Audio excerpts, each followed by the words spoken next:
자, 고려가요의 형식상 특징. 거기 만점 노트 이제 보시면 돼요. 지난번에 필기했잖아요.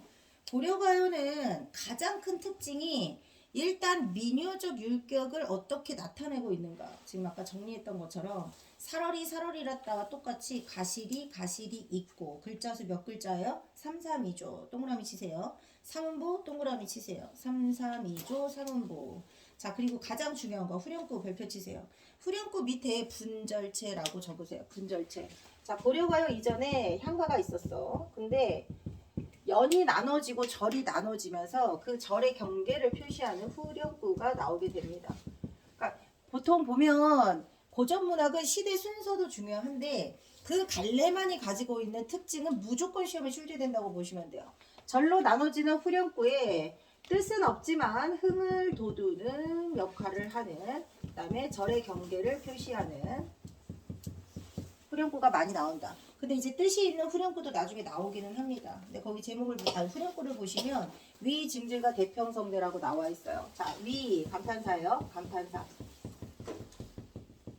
자, 증질가는 악기 소리를 흉내낸 말이야. 의성어라고 보시면 돼요.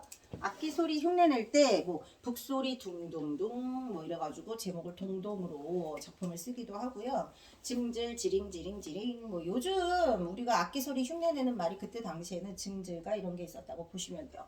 자, 중요한 건 대평성대야. 대평성대. 보통 대평성대라고 하는 말은 언제 쓰는 말이냐면 대평성대, 태평성대. 여러분 임금님이 백성들을 잘 보살피고 나라가 안정되면 그때가 태평성대가 되는 거야. 근데 지금 이 가시리의 내용은 이별의 정안이 주된 내용이거든요. 이별의 정안을 담고 있는 주된 내용과 어울리지 않는 내용의 후렴구가 들어가 있잖아요. 이거 이유가 있다고 그랬는데 중학교 때 한번 선생님이 가르쳐 준 거. 혹시 이유 아는 사람? 대답해 볼까? 이유 아는 사람? 왜 이렇게 중심 내용과 어울리지 않는 후렴구 내용이 삽입됐을까요? 아는 사람 대답해 보세요. 없어요? 문제 풀다가도 혹시 나왔을 수도 있는데.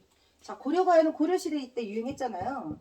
고려시대 때 유행했던 노래가 기록은 언제 됐다고 그랬죠?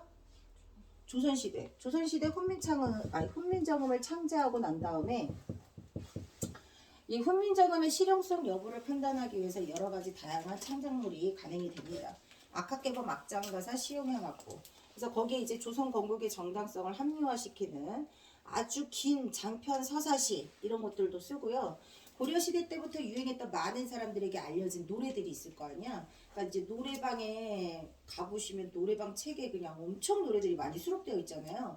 그런 그 책을 하나 만든 거야. 거기에 이제 기록을 하게 되는데 고려시대 때 고려가요를 주로 누가 불렀다 그랬죠? 어떤 계층에서 주로 불렀다 그랬죠?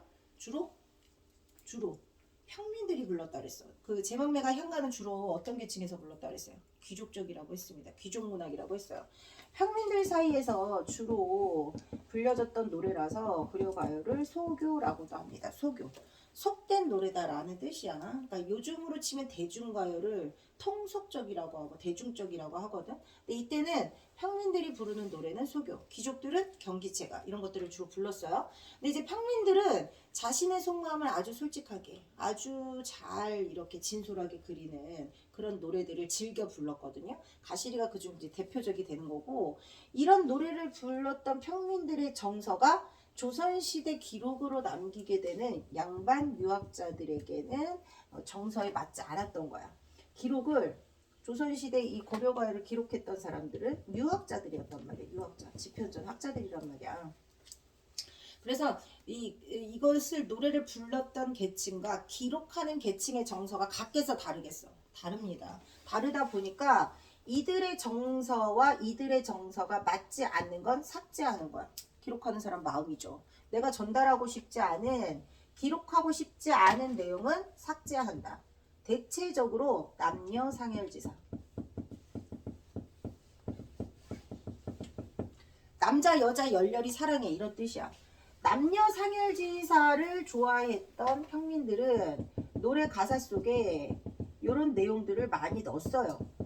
근데 기록자들은 이런 내용은 빼고 기록을 했다고 보면 돼. 약간 순화된 버전 이런 것들을 기록을 한 거죠. 이때는 이제 뭐 지금이랑 나이가 조금 다르기는 하지만 요즘 시대 표현으로 하면 19금과 12금, 15금 영화가 다르잖아. 그치? 19금 버전을 좋아했던 사람들의 노래를 기록하는 사람들이 순화시켰어요. 그리고 이 사람들이 원하는 내용을 추가를 해요. 그럼 이 사람들이 좋아하는 내용은 뭐냐? 조선시대 이렇게 전해졌던 고려 가요는 궁중에서 연회를 즐길 때 주로 많이 연주가 되고 불려졌거든요. 그럼 그 궁중 연회장에 주로 누가 많이 모일까요? 궁중이니까 일단 왕이 있겠죠. 그리고 왕이 있고 연회는 언제 즐기게? 국가에 큰 행사가 있을 때, 축하할 일이 있을 때. 그래서 외국 사신들도 모이고 많은 양반 막 직권층들, 지배층들, 잘 나가는 사람들, 청와대에서 만찬을 막 초대했어. 대통령이 BTS 막 불려가고 막 이러잖아요. 그렇죠? 그런 것처럼 얘네들이 주로 이 연회장에서 관객들이 좋아할 만한 내용들을 첨가를 하는 거야. 그게 이제 대체적으로 조선에 대한 송추, 그다음 임금에 대한 예찬, 그다음에 지금 얘기했던 태평성대 기원, 이런 내용들을 추가하게 되니까 실질적으로 기록으로 전해지는 고려 가요는 원작과 일치하지 않을 수도 있는 거예요. 뭔 말인지 이해했죠? 이거 되게 중요해요.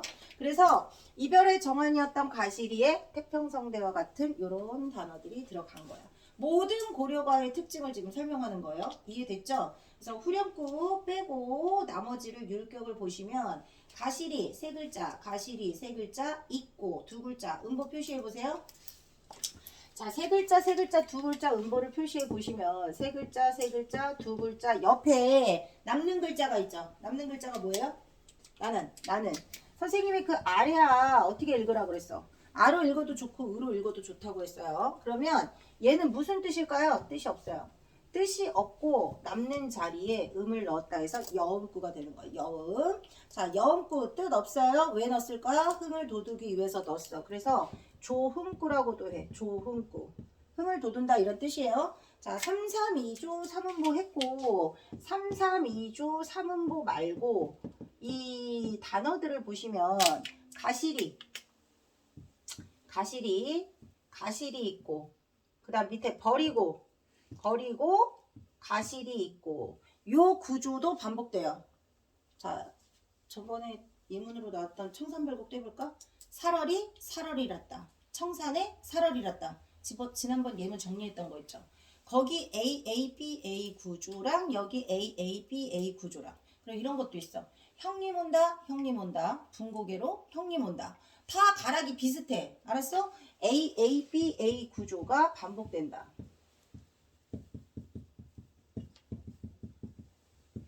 이것도 민유적 율격이 됩니다. 운율을 형성한다. 자, 여음으로 흥겨음을 더했어요. AAB 구조로 흥겨음을 더했고 3, 3, 2조 3음보로 운율을 맞췄고 마지막에 남은 게 뭐야? 후렴구도 계속 반복되니까 운율 형성 되겠죠? 그쵸? 자, 그렇게 구조 다 봤습니다. 그러면 1년에서 4년으로 갈수록 화자의 정서가 어떻게 바뀌냐면 첫 번째, 자, 1년의 길을 보시면 떠나는 임에 대한 원망이라고 했어. 자, 나를 버리고 가시렵니까? 날로는 어찌 살라 하고 버리고 가십니까? 라고 얘기한 부분에서 화자가 지금 자신의 정서를 얘기할 때 1년에서 2년, 3년, 4년으로 갈 때 보통 사연시나 사행시를 기승전결 구조라고 해. 시상전개가 사행이나 사연시로 되어 있을 때 기승전결의 특징. 자, 시상이 시작됩니다. 시상이 시작되고 시상이 심화되고 다시 전환점을 맞이하게 되고 마지막에 마무리하면서 끝난다.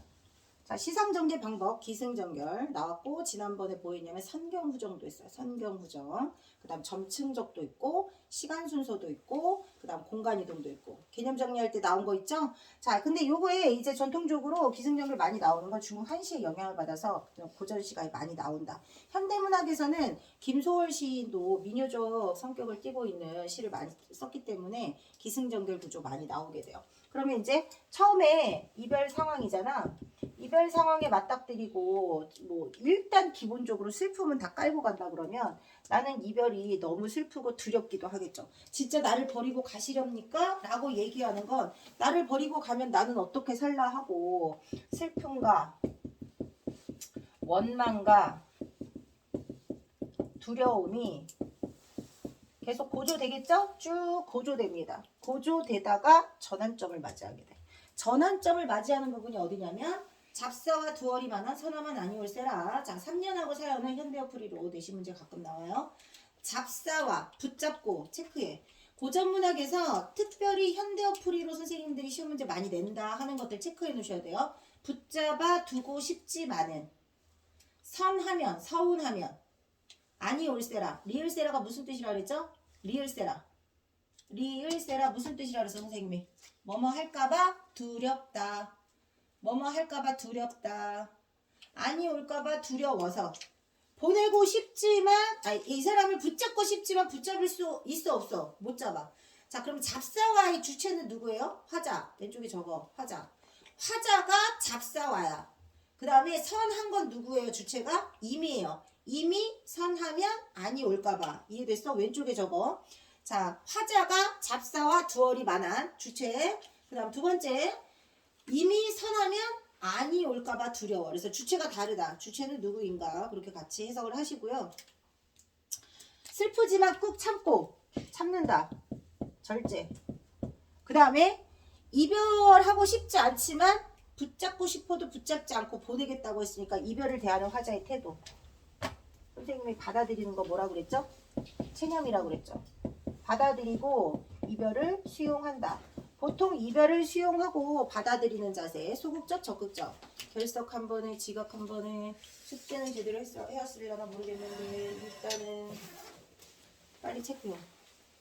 자, 체념하고 수용하고 그 다음 마지막에 서로님 보내온다니 가시는데 도셔오셔서 가시자마자 반드시 다시 돌아오셔야 됩니다. 마지막 줄 치세요. 자, 화자가 진짜 소망하는 건 뭡니까? 재회에 대한 소망입니다.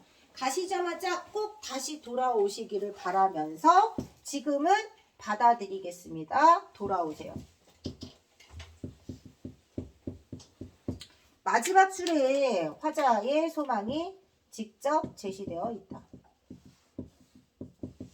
자, 이러면 이제 내신 문제에서 중요하게 물어볼 수 있는 것들은 다 나왔습니다. 문학 56쪽이에요. 자, 그 다음에 거기 옆에 보시면 이별의 정한이 나타난 작품 만점 노트 2번 별표 치세요. 자, 연계 작품으로 가장 많이 나오는 거 유리왕의 황조가. 자, 고대가 황조가 또 나왔어. 공책에 정리할 때 선생님이 황조가에서 두 가지 물어볼 거라고 했는데 첫 번째 1번 시상전개 방식 성경후정, 2번 황조가에서 제일 중요한 거 꾀꼬리의 역할이 있다고 했는데 꾀꼬리가 뭐라 그랬죠? 객관적 상관을. 잘했어. 그러니까 꾀꼬리의 정다운 모습이 나의 외로움을 고조시킨다고 그랬죠? 그래서 황조가는 선경우정, 객관적 상관물. 그 다음에 고려가요. 가시리, 서경별곡. 별표입니다. 가시리가 단독 지문으로 나오는 경우보다 서경별곡하고 같이 연계돼서 나올 경우가 훨씬 더 많습니다. 서경별곡 1, 2학년 모든 학교 시험범이에요. 그 다음 정지상의 송잉입니다. 한시 중에서 가장 이별의 정화를 대표하는 작품이고요. 송잉 같은 경우도 선경우정 드러나요. 선경우정 드러나고 그 대동강물이 마를 날이 없다라고 말하는 부분에 이별의 정화의 최고의 백미의 표현이 여기 나와서 시험에 같이 많이 출제된다. 황진이 시조 무조건 중요하다고 했습니다. 황진이 시조 대표작 동지딸. 적어놔 빨리. 동지딸 기나긴 밤으로 시작하는 시조 별표입니다. 그 다음 미녀 중에서는 아리랑이고요. 아리랑의 내용은 뭐 여러 가지 버전이 있겠지만 제일 생각나는 거. 나를 버리고 가시는 님은 심리도 못 가서 발병난다. 그럼 이 사람은 지금 뭐하고 있어요? 떠나는 님을 원망하고 있어요. 원망. 그 다음 현대시에서 김소월의 진달래꽃. 자, 진달래꽃은요 너무도 유명한 작품이어가지고 이 이별의 정한을 나타내는 마지막 현대시 마무리로 무조건 꼭 나온다고 보시면 돼요. 그래서 진달래꽃이 가시리의 정서와 가장 많이 닮아 있어요. 근데 진달래꽃이 나머지 작품에 없고 진달래꽃에만 있는 게 있어요. 화자의 분신. 적으세요. 화자의 분신. 진달래꽃이 화자의 분신 역할을 하고요. 화자의 정서를 진달래꽃이 모두 다 표현하는데 여기 나머지 시에 없고 진달래꽃에만 있는 거 뭐라고 그랬죠? 꽃을 뿌리면서 뭐 한다 그랬어? 축복. 축복의 정서가 있다는 거. 당신은 꽃길만 걷기를 바랍니다. 다른 시 나와 안 나와? 안 나와. 자, 그 다음에 두 번째 350. 자, 남고 교과서 시험 문제고요. 네, 신사고나 선생님이 신사고 출판사가 교과에 많은 작품 수록되어 있다고 그랬잖아요. 나머지 학교들도 교과서에 나오지 않아도 선생님들이 같이 연계해서 낼 것들입니다. 자, 요거는요 어머니에 대한 사랑을 예찬하고 있는 건데 어머니에 대한 사랑을 일단 비유적으로 표현하고 있어. 어떻게 비유했냐면 호미 동그라미 치세요. 자, 낫 동그라미 치세요. 호미는 아버지의 사랑입니다. 낫은요 어머니의 사랑이에요. 현대어풀이는 집에서 꼭 보고 오셔야 되고 집에 가서 현대어풀이로 해석 다시 하셔야 돼요. 근데 시험은 현대어로 안 나오고 뭘로 나온다 그랬어? 원문으로 나온다 그랬어. 현대어 빼고. 낫같이 들리도 없으니이다. 자, 무슨 뜻이냐면 아버지 사랑, 아버지 사랑을 뭐에 비유했어요? 호미. 그 다음 어머니 사랑을 뭐에다가 비유했어? 낫에다가 비유했어. 자, 여러분 고려과의 평민들이 주로 지었다 그랬잖아요. 농기구에 빗대어서 얘기하고 있잖아요. 비유적 표현이 일반 백성들하고 되게 친숙한 소재죠. 그쵸? 그리고 아버지 사랑, 어머니 사랑 이렇게 표현을 했으니까 표현법상으로는 은유법 쓰인 거예요. 은유법. 근데 이제 두 개를 비교해 보면 아버님도 어이여신 말하는 어이여신 어버이라는 뜻이야. 어버이. 아버님도 어버이, 나를 낳아주신 어버이이시지만은 위 덩더둥션 뭘까요? 뜻없는 말, 후렴구, 여음구. 자, 어머님 같이 괴실이 없애라. 괴답 뜻 알아야 돼요. 사랑하다. 어머님 같이 나를 사랑하실 분은 아버님도 못 쫓아와. 다시 말해서 아버지보다 더 위대한 어머니의 사랑, 예찬. 어머니 뱃속에서 나왔잖아요. 어머니의 사랑이 아버지 사랑보다 더 절대적이고 더 대단하다. 이 얘기를 해주고 싶었던 거야. 그리고 마지막에 어머님같이 괴실이 없으려. 자, 아소니마 별표 쳐보세요. 아소니마. 고려가요 이전에 고전문화 뭐 있었어요? 갈래. 고려가요 이전에. 순서 알아야 돼. 지금 아까 황조가 이런 거 고대가요였고 제망매가는 신라 향가. 그 다음 고려가요. 자, 신라 향가에 19체 신라 향가의 특징이 있다고 그랬죠. 낙구, 첫머리, 감탄사로 시작하는 거 제방매가 뭐 있었어요? 아, 미타차에서 마늘라 이거 있었잖아요. 자, 요거는 향가의 흔적이 남아있는 거야. 근데 거기에 위, 덩더둥샹 이거는 뭐의 특징일까요? 여음구, 후렴구는 뭐의 특징이야? 고려가요의 특징이에요. 그래서 향가의 특징과 고려가요의 특징이 모두 공존하고 있습니다. 이 얘기는 향가에서 이제 신라가 망했잖아. 신라가 망했으면 이제 점점 신라 문화는 사라지고 고려 문화로 이렇게 넘어갈 거 아니에요. 그러니까 향가에서 고려가요로 넘어가는 단계니까 이 두 가지 표현이 모두 다 나왔을 것이고 이 두 개를 다 삭제하시면 이걸 다 뺀 나머지가 시조의 형식을 찾아볼 수가 있어. 시조의 형식. 시조의 형식 뭐예요? 3자, 6구, 12음보. 그래서 호미도 날이지만 낫같이 들리도 없으리다. 아버님도 어버이지만 어머님같이 괴실이 없으라. 이런 식으로 이 두 개를 딱 뜻이 별로 없는 요거를 딱 빼게 되면 시조의 연원을 찾아볼 수 있는 흔적도 있다. 선생님 그 얘기했어. 고려가요가 고려 소교도 있고 경비체가도 있고 고려 중엽에서 만렵으로 가면서 시조가 나왔다고 했습니다. 그러니까 고려시대 되게 중요하고 그렇게 변천되는 과정을 볼 수 있는 것들이었다. 자, 그 다음에 1번 문제 보세요. 자, 가를 심화학습하는 과정에서 보기의 자료를 접했다고 했어요. 자, 공부하실 때 문제에 제시되어 있는 보기를 놓치지 마시라. 별표 치세요. 문제에서 보기를 주는 건 이 작품과 관련해서 아주 중요한 개념이다가 보기에 출제되어 있는 보기에 나와 있는 거거든요. 공부하는 학생들은 보기 개념을 꼭 챙기라. 자, 3번 보고요. 후렴구가 음악적 효과를 높인다고 했습니다. 그 다음 가시리 내용상 특징을 보시면 자신에게 닥친 부당한 상황을 어쩔 수 없이 받아들이는 데서 오는 한해정서 줄주세요. 자, 부당한 상황은 이별일 거고 그걸 어쩔 수 없이 받아들이고 체념합니다. 그런 한해정서가 나타나 있고 체념적이고 소극적인 게 전통적인 여성화자의 특징이고요. 이들의 특징은 절제한다, 인내한다, 인고한다. 자, 근데 이 모든 일반적으로 많이 나오는 여성화자의 특징과 반대되는 여성화자도 있습니다. 밑에다 적으세요. 체념하는 소극적인 여성화자가 아닌 적극적으로 저항하는, 적극적으로 이별을 거부하고 있는 여인. 서경별곡에 나와요. 선생님이 적어주는 대로 적어놓으시면 돼요. 나중에 다 연결돼. 서경별곡 같은 경우는 당신과 절대로 이별하지 못한다. 나는 내가 살고 있는 서경도 버리고 내가 하고 있는 길쌈일도 다 버리고 너를 쫓아갈 거야. 적극적인 여성화자 나온다는 거 적어두세요. 자, 그래서 답은 3번입니다. 자, 날로는 어찌 살라 하고 당신 없으면 나는 정말 살 수가 없어요. 하소연, 원망. 고쳐 빨리. 하소연, 원망. 자, 체념하는 심정은 어디 있다고 그랬어? 서럽지만 당신을 보내겠습니다. 서운하면 오지 않을까봐 지금은 보내드립니다. 거기가 체념이요. 3번 틀렸다. 그 다음에 지금 얘기했던 서경별곡 별표입니다. 자, 일부 지문 나왔어요. 서경이 서울이지만은 새로 닦은 곳인 작은 서울을 사랑합니다만은 임과 이별할 것이라면 차라리 길쌈 동그라미 치세요. 보통 예전 여인들은요 길쌈 옷감 짜는 일을 주로 했거든요. 길쌈 하던 배를 다 버리고서라도, 이 얘기는 요즘 버전으로 하면 이런 거야. 내가 다니던 직장 다 때려치고 내가 살고 있는 집도 다 떠나서 당신만 쫓아갈 겁니다. 이런 뜻이에요. 저를 사랑해 주신다면 줄 치세요. 울면서 따르겠습니다. 아까 얘기했어요. 적극적으로 이별을 거부하는 여성. 이별을 대하는 화자의 태도가 뭐라고요? 거부다, 거부. 그 다음 하나 더 추가해서 서경별곡에서는요 이별을 거부하는 여성 화자도 나오지만 서경별곡에서 가장 많이 출제되는 것 중에 하나가 이 나를 떠나는 그 사람이 대동강물을 건너서 갈 거거든. 그럼 대동강물을 건너려면 뭐가 필요해요? 배가 필요하겠죠. 근데 그 배를 저어주는 사람이 누구예요? 사공이에요. 사공.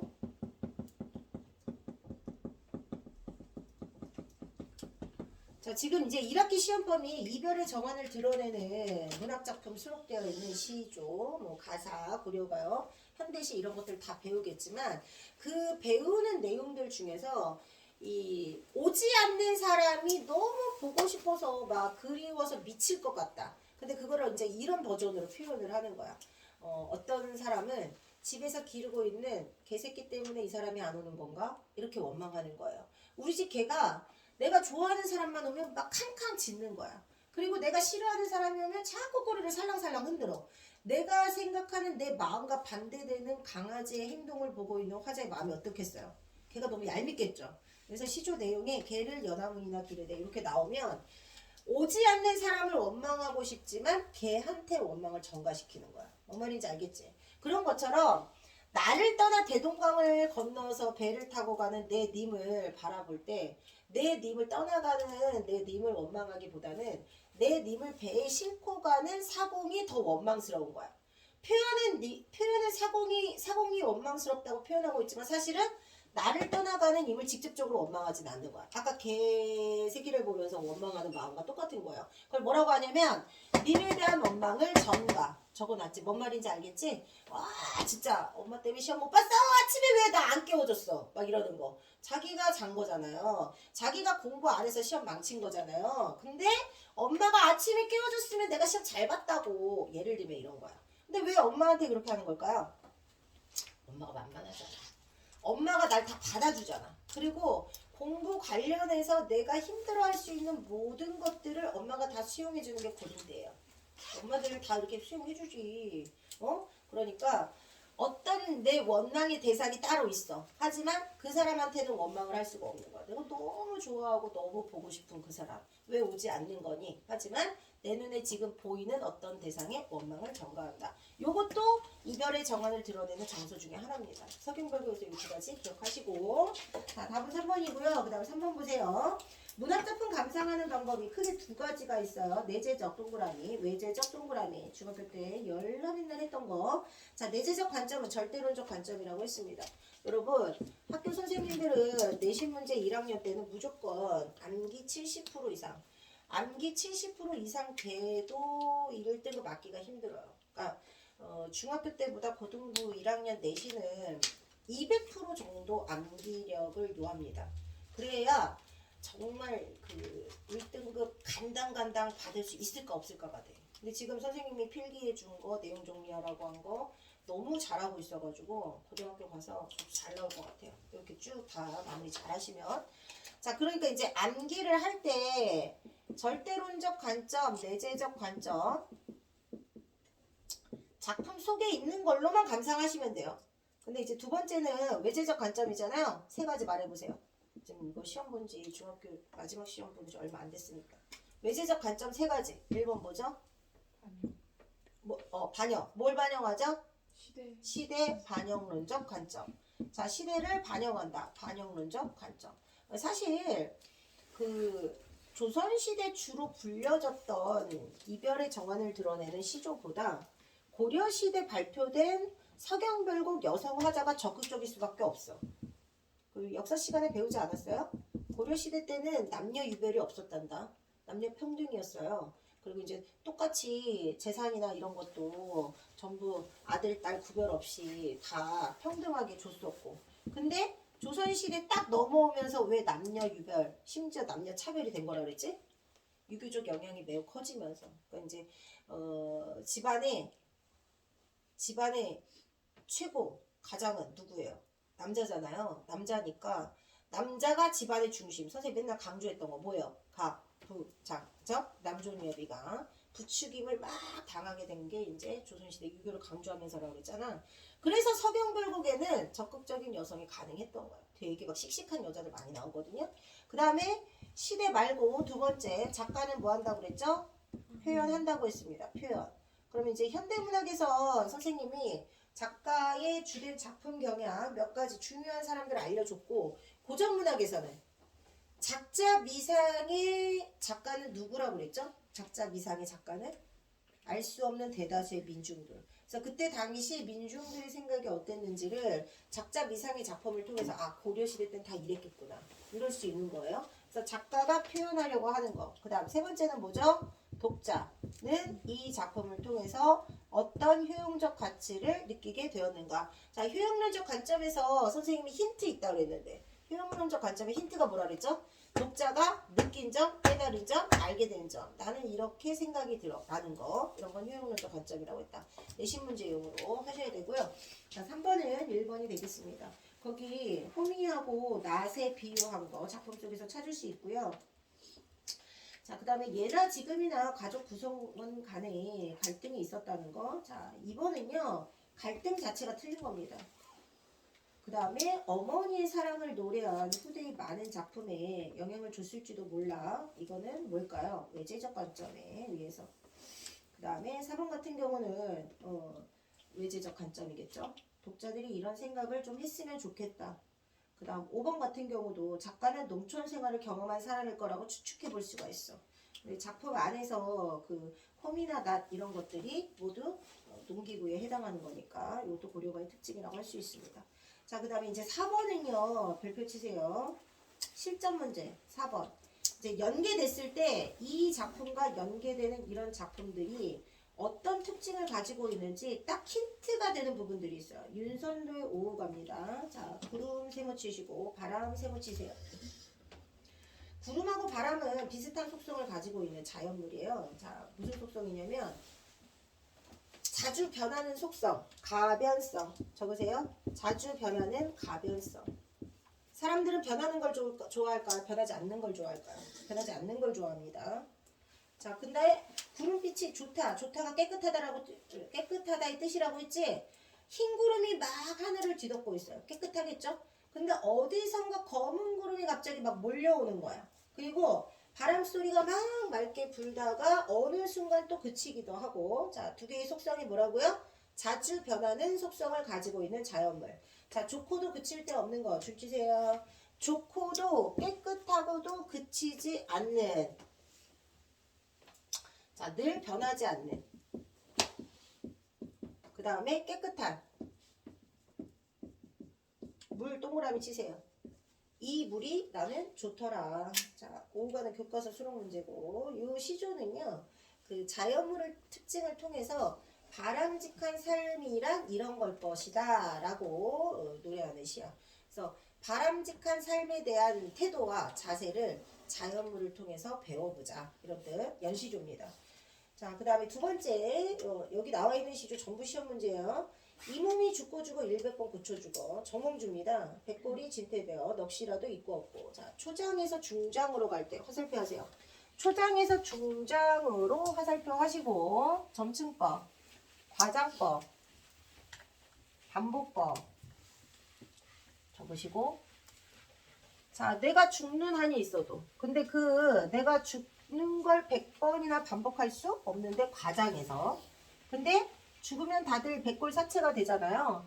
그 백골이 진토, 작은 흙먼지처럼 되어 내 영혼까지도 완전히 다 사라진다면 자, 점점점 극단으로 치닫는 표현이 고조되고 있습니다. 점층법이에요. 그리고 계속 죽겠다 죽겠다 얘기하고 있으니까 반복법이고 정몽주가 이토록 아주 간절하게 극단적인 표현을 써가면서까지 말하고 싶은 건 뭐냐? 임양한 일편단심. 줄 치세요. 자, 정몽주에게 임은 누굽니까? 고려입니다. 또는 고려 왕조. 고려에 대한 일편단심. 절대로 변치 않는 마음. 자, 정몽주와 쌍벽을 이루는 후대에 성산문이 있습니다. 그래서 두 개가 같이 늘 항상 세트로 나온다고 보시면 돼요. 이 시조하고 이 시조의 공통점은 주제가 일맥상통한다는 거. 고려에 대한 충심을 노래한 단심가. 일편단심이라고 했잖아요. 근데 성산문은 뭐라고 했냐면 단종에 대한 변치 않는 충심을 얘는 지금 직접적으로 얘기했거든. 근데 정몽주는 직접적으로 얘기하지 않아요. 자연물에 빗대어서 자 내가 죽으면 저 멀리 복례산 제일봉에 가서 낙락장송이 될 거야. 아주 길게 가지를 늘어뜨린 소나무란 뜻입니다. 필기 빨리빨리 하셔야 됩니다. 자 낙락장송이 될 거고요. 그 낙락장송이 되어서 독야청청하리라. 자연물에 빗대어서 상징적인 의미를 담고 있는 자연물에 빗대어서 표현했으니까 얘는 간접적으로 우회적으로 표현한 거예요. 근데 이제 둘 다 공통점은 세조의 왕위 찬탈에 반대했던 성산문이 세조의 그런 어떤 제안과 회유에도 굴하지 않고 끝까지 충심을 지키고 죽어갔거든요. 정몽주와 똑같습니다. 그래서 두 개가 같이 나온다는 거. 그 다음에 3번에서는 초려성간 동그라미 치세요. 초려성간. 아주 작은 초가집이란 뜻이야. 기억하셔야 돼요. 초려상간 위에다가 안빈낙도라고 적으세요. 안빈낙도.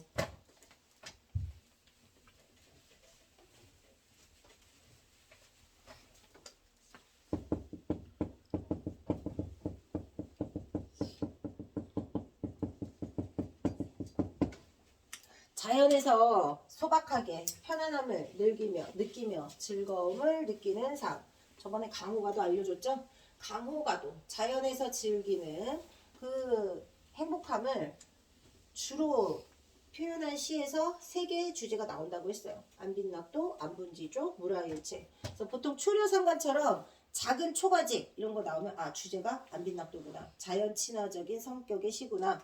자연이 좋아서 자연에서 살겠다 이런 뜻이에요. 자 크게 시조의 주제를 5가지로 나눴을 때 1번 가장 많이 나오는 시조의 주제 이별의 정환이요.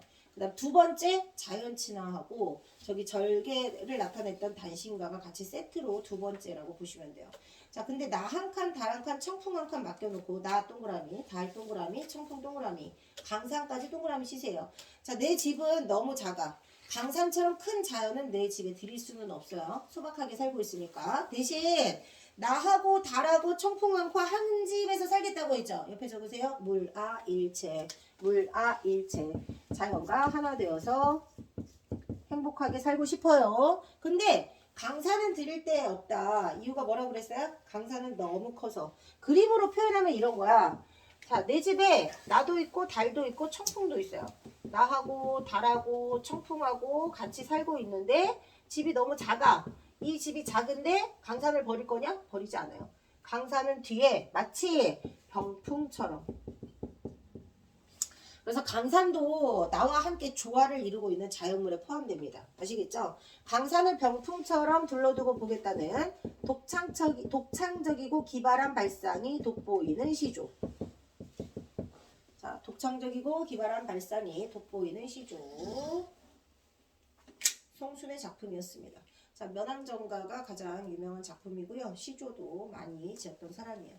그 다음에 작자 미상에 사랑이 그 어떻더냐, 둥글더냐 못하더냐, 길더냐 짧더냐, 밝고나마 재겠더냐. 사랑이 눈에 보이겠습니까? 안 보이죠. 구태여 긴 줄을 모르되 끝간대를 몰라라. 사랑 어렵더라. 요즘 그런 노래가 있던데 제목에 사랑 너무 어렵다더라. 임영웅 노래인가? 거기서 들은 것 같은데. 그 지금 어머님들의 BTS는 임영웅이잖아요. 근데 이제 거기에서 나온 가사 구절처럼 사랑은 예나 지금이나 알 수가 없구나 뭐 이런 내용이겠죠. 그 다음 5번 맷버들 가려 꺾어. 자 홍랑의 시조입니다. 맷버들 동그라미 치세요. 화자의 분신 적으세요. 진달래 꽃이하고 같이 연결해서 알아두시면 좋습니다. 멤버들을 왜 주는 거냐면 나를 잊지 말아달라고. 마지막에 밤비에 새잎이 나거든 나인가도 여기세요 하는 마음을 담아서 홍랑이라는 기녀가 나를 떠나는 도련님에게 이렇게 줬답니다. 그래서 아까 얘기했던 황진이 시조하고 같이 연계될 수 있다. 이별의 정환을 나타내는 작품에서는 무조건 이렇게 계속 나온다는 거 별표입니다. 자, 나와 발상과 표현이 유사한 걸 찾으라고 그랬잖아. 내용면에 있어서는 이별의 정환을 나타내는 시조를 골라낼 수 있고 자연 친화적 성격의 내용을 골라낼 수 있다고 그랬어요. 근데 발상과 표현은 비유적 표현을 찾으라는 뜻입니다. 그럼 비유적 표현 몇 번일까요? 1번입니다. 됐죠? 자, 그 다음 뒤에 소설 펴보세요. 소설.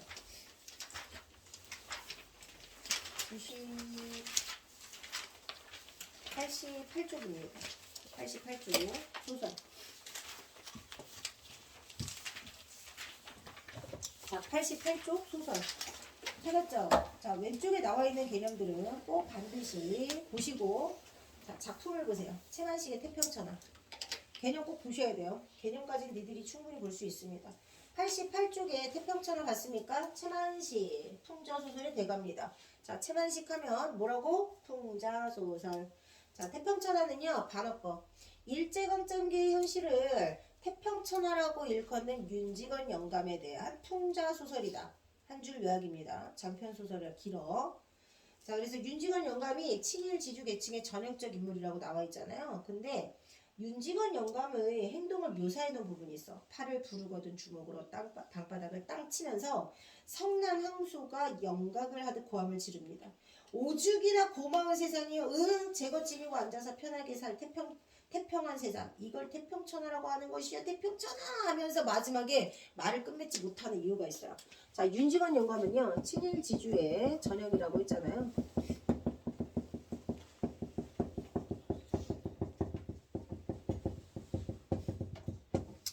아버지가 화접해 무리에게 죽임을 당하고 난 다음에 윤직원 영감은 진짜 독하게 자수성가해서 떼돈을 번 사람이에요. 그래서 윤직원 영감이 자식 농사도 망치고 손자 농사도 망쳤다고 생각하는데 유일하게 한 명 윤직원 영감이 애정하는 손자가 있어요. 종학이라는. 자, 일제강점기 때 발표된 소설들 중에서 그 사회주의 운동과 관련해서 연루된 인물들의 이야기가 꽤 많이 나오거든요. 1920년대 전후에서 우리나라의 사회주의 운동 붐이 막 일어나요. 그래서 일본에서는 사회주의 운동가들을 그냥 방치했을까요? 아니면 잡아들였을까요? 방치했을까요? 잡아들였을까요? 잡아들입니다. 왜냐하면 사회주의 근본 취지가 뭐니? 지금 윤직원 영감이 왜 분노하는 줄 알아? 사회주의 운동에 대한 전에 빠져기서 한번 한 것 같은데 사회주의 운동은 빈부격차 없애자. 이 초창기니까. 그래서 빈부격차 없애고 너도 나도 잘 사는 세상. 특히 누구? 노동자.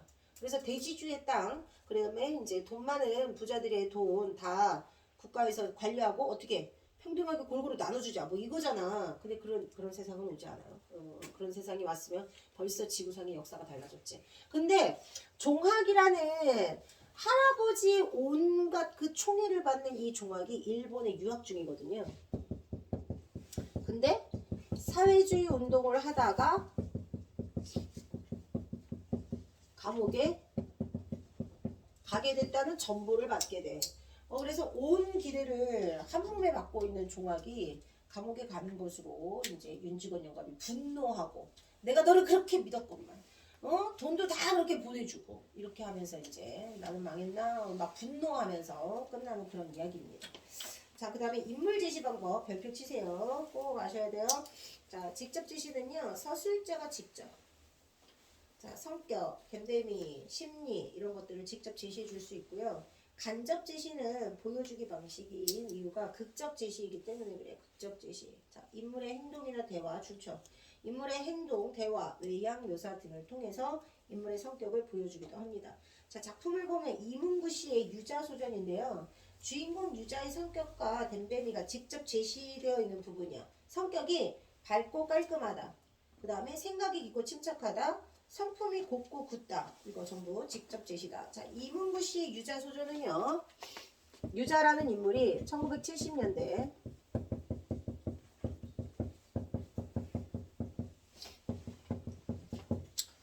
1970년대가 우리 사회에 물질 만능주의가 팽배했던 시절이에요. 그래서 돈이면 다 되는 세상이라고 생각하는 각박해진 현대 사회를 비판 풍자하는 그런 이야기고요. 이 물질 만능주의에 물들어 있는 총수, 교과서 수록 부분이에요.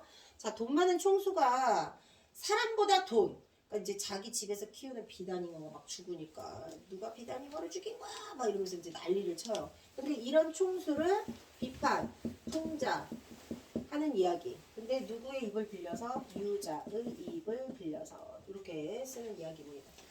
자, 그 다음에 거기 사랑손님과 어머니는 너무 많이 했던 거고 사실 중학교 과정으로 끝이기는 한데 뭐 3월 모의고사가 있으니까요.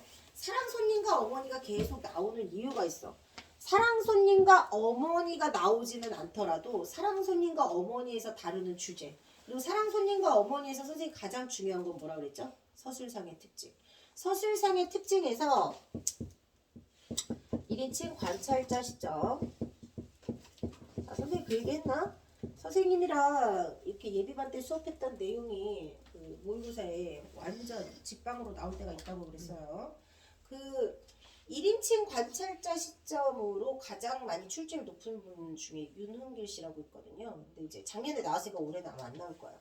그래서 이제 주요 작가들의 작품들 이렇게 몇 개 다뤘는데 작년에 윤흥길 씨 작품을 엄청 했는데 그게 딱 나온 거야. 근데 이 1인칭 관찰자 시점의 특징 중에서 어린아이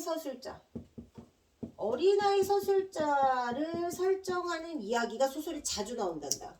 어린아이 서술자의 역할이 중요하다는 뜻이에요. 이유는 뭐냐면 이제 오키 같은 경우도 사랑 손님하고 어머니의 사랑 이야기야. 근데 왜 6살 오키여야만 했을까? 이게 30년대 시대적 상황과 맞물려 있다고 그랬어. 30년대 사람들의 생각. 24살밖에 안 된 청산가부 우리 어머니가 하숙을 치는 아저씨와 사랑에 빠졌어. 그럼 사람들이 뭐라고 한다 그랬죠? 한양년이라고 막 손가락질하면서 오키가 지나가도 욕하고 엄마가 지나가도 욕하고 이러던 시절이에요. 과부의 재혼을 곱지 않은 시선으로 바라봤던 그때 당시 이 작가가 미치지 않고서야 사람들이 다 욕할 것 같은 어머니와 아저씨의 사랑 이야기를 쓴 거란 말이야. 근데 어린아이 서술자의 순수함으로 이들의 사랑이 아름답고 순수한 이야기가 될 수 있었던 거예요. 아시겠죠? 자, 어린아이 순수함이 가지는 효과가 두 가지가 있어요. 순수함으로 포장하게 되면 내가 바라보는 대상이 더 순수해지는 효과가 있어.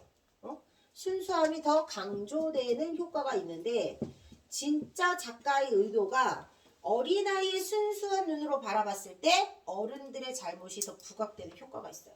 아시겠죠?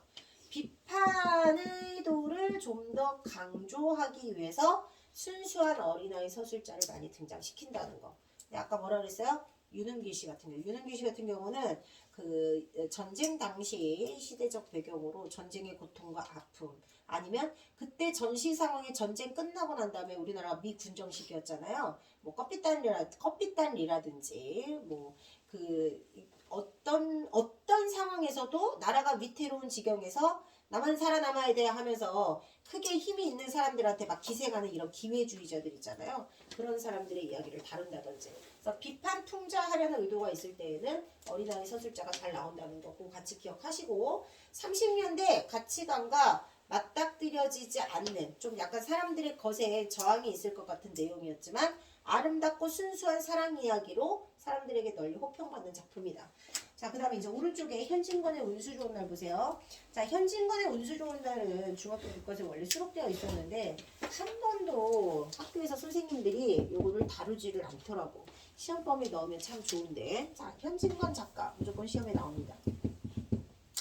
현진건 작가는요, 우리 이제 기억 나는 작품으로 한번 해볼까? 운수 좋은 날이 사실 운수가 좋은 날이었어요? 아니죠. 운수가 엄청 억수로 나빴어. 왜 나쁜 날이지? 아내가 죽었잖아요. 야, 운수 조진 날이라는 티빙에 엄청 잔인한 악마 같은 이야기가 웹툰 소설 원작이라고 그러더라고. 내가 진짜 올라오길래 선생님 티빙 그 가입자니까 너무 궁금해서 봤거든. 와, 진짜 열나 빡쳤어.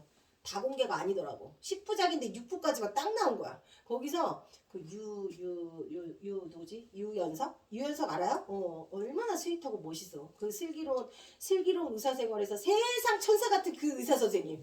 완전 사이코 개 정말 아주 그 살인에 미쳐 있는 이제 3분의 1번씩 사람을 죽이더라고. 근데 내가 시험 때마다 잔인한 거 많이 보잖아요. 엄청 지금 막 모든 학교 시험 기간이 다 겹친 거 알아? 와 진짜 그래서 선생님이 지금 막 이렇게 스트레스 지수가 막 올라가고 있단 말이야. 그래서 어제 잠을 안 자고 그걸 끝까지 본 거야. 그래서 이게 어떻게 되는 거지 막 이랬는데 마지막에 이제 딸의 대가리가 이제 굴러가면서 끝나는 거였는데 거기서 끝난 거야. 이거 뭐야 이게 끝이라고? 근데 봤더니 10부작이더라고. 선생님은 원래 이제 내용 안 보고 전혀 그런 거 없이 그냥 딱 보고 와 진짜 끊을 수가 없었어요. 이러고서 이제 막 기사도 찾아보고 어떻게 된 거야 막 이러거든요. 근데 정말 잔인하게 죽여. 여기를 딱 찌르면 일단 소리를 못 지른다. 그리고 한 수십 번 좀 점점 잔인해지는지 왜 이렇게 잔인해지는 거야.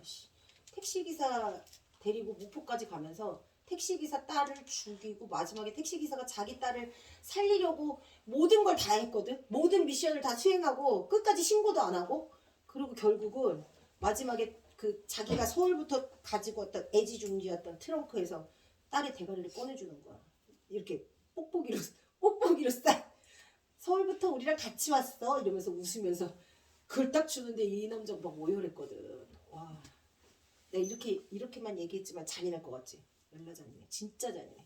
피가 콸콸콸콸콸콸 막 세탁기 돌아가는 소리가 나.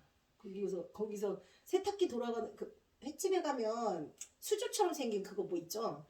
그거의 실체가 뭔지는 안 나왔지만 마지막 8분이 정말 개빡쳤어. 그 이제 딸이 있을 것 같은 그곳에 엄마는 가고 아빠는 그 살인범하고 같이 맞닥뜨리고 내 딸 있는 거 빨리 얘기해. 살아있는지 어쩐지 확인해 봐야겠어 했는데 대가리를 주고 엄마는 거기 수조 안에 가보니까 소리가 막 나는데 뚜껑을 그러니까 옆에 이렇게 볼을 열었더니 피가 추추추추추추 막 이렇게 나오고 잠을 못 잤어. 6시 50분까지 봤거든. 아침 6시 50분까지. 그럼 8시까지 잠이 안 오는 거야. 12월에 공개라는데 극사실주의야. 현진건. 운수 좋은 날에 제목을 따서 운수 조진 날이라고 나온 거야. 진짜로. 조진이란 표현이 이게 심의를 통과했다는 것도 웃기네. 운수 조진 날이라고 진짜 나오는데 정말 운수 조진 건 맞는데 내 생각에는 아니 안 죽었다 뭐 어쩌고 저쩌고 뭐 톡들이 막 올라오기는 하던데 대가리 실체가 누군지는 알 수 없지만 연쇄 살인범이 계속 죽이는 그 상황을 가면서 듣는 거야. 아주 정말 그 현진건 씨만큼 일제강점기의 현실을 아주 리얼하게 사실적으로 그린 사람은 없어. 운수 조진 날 기억하시면 안 돼요. 운수 좋은 날을 기억하셔야 돼요. 일제강점기 하층민의 생생한 삶. 그게 대표적인 운수 좋은 날인 거야. 왜 죽었지 아내가? 왜 죽었어? 병으로 아파서 이러면 안 되고요. 이제 고등학생 됐으니까 왜 죽었을까요? 좀 고등학생스럽게 한번 생각해볼까? 근본적인 이유를 얘기해봐. 남편이 나와서 그게 근본적인 이유일까요? 아까 건 중학교 대답이었고 지금 초등학교 대답이야. 내가 원하는 건 고등학교 대답이야. 왜 죽었을까요? 아내가 왜 죽었을까요? 이게 김첨지 탓일까? 아니 물론 김첨지가 돈 펑펑 잘 벌고 하는 그런 사람이면 안 죽었으려나? 이 사람은 인력거꾼이잖아. 아주 최하층민. 김첨지 같은 사람이 한둘이었겠니? 이때가 언제야? 선생님이 아까 외제적 관점 얘기했잖아요. 일제강점기라는 시대 현실을 놓고 해석하셔야 돼. 일제강점기 때 발표됐던 작품은. 알았어?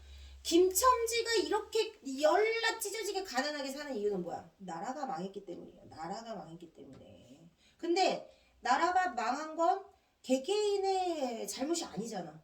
근데 어느 특정 소수가 나라를 망하게 했고 지금 대다수의 모든 힘없는 민중들이 이 고통을 받고 있는 거 아니야. 이게 진짜 말이 안 되는 거지. 아까 얘기했지. 시키는 대로 다음에 딸 살려주겠다고 했거든?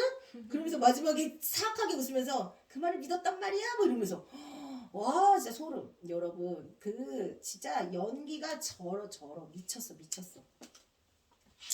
하층민의 아주 고통스러운 삶을 보여주는 건 대부분 나라가 망한 망국의 현실에서, 자, 다시 한번 얘기해.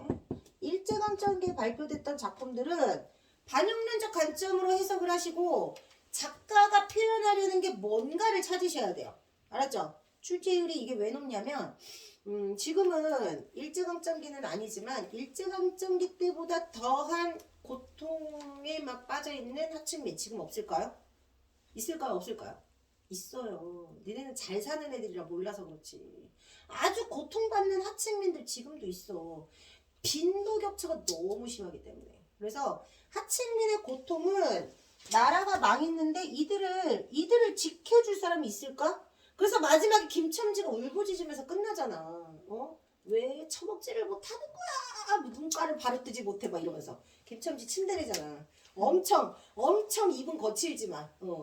그리고 참고로 선생님 수업 시간에 연락 욕 많이 하잖아요. 그리고 내가 이거 자꾸 녹화해서 내 걸 다시 보니까 내 목소리가 예전보다 더 높아졌더라고. 난 되게 이렇게 낮아졌다고 생각을 했거든. 3단검 이제 못 올라가지 막 이러면서 목소리가 굵어졌다고 생각을 했는데 지금도 너무 높더라고. 하이톤이더라고. 선생님 화난 거 아니에요. 알고 있지? 아직도 그걸 오해하는 바보 똥멍충이 새끼가 있어. 선생님 오늘 화났나? 막 이러고. 아, 그걸 여기서 안 물어보고 또 집에 가서 얘기하는 놈이 있더라고. 선생님 화난 거 아니라고 했습니다. 그리고 내가 질문하고 대답 못하면 아이고 까먹으셨어요? 내가 이렇게 얘기하니? 똑바로 안 해 미친 이러고 얘기하지. 내가 이게 화난 거겠니? 제시도 봤어. 제시 본 거 다시 확인하라고 질문도 했어. 콕 집어서 너에게 물어봤어. 물론 여자애들한테는 그닥 그렇게 거칠게 얘기 안 하겠죠. 난 이제 주로 남자애들한테 거칠게 얘기하잖아. 이렇게 거칠게 얘기하는데도 와서 자고, 이렇게 거칠게 얘기하는데도 지각하고 체감 갖고 오고, 이런 남자애들에게 내가 아주 상냥하게 우아 떨면서 얘기하면 좋겠냐? 오해하지 말란 뜻이에요. 아셨죠? 두 번째는 이 망국의 현실 속에서 누군가는 아까 얘기했잖아요. 나만 아니면 돼. 이기적으로 기회주의자로 살아가는 그런 사람들도 있어. 그런 놈들도. 아까 얘기했던 누구였어요? 태평천하의 윤직원 영감 같은 새끼. 알았죠? 그리고 세 번째가 이제 고등부에서 자주 나오는 것 중에 하나고 아이들이 조금 잘 못 찾는 것 중에 하나입니다.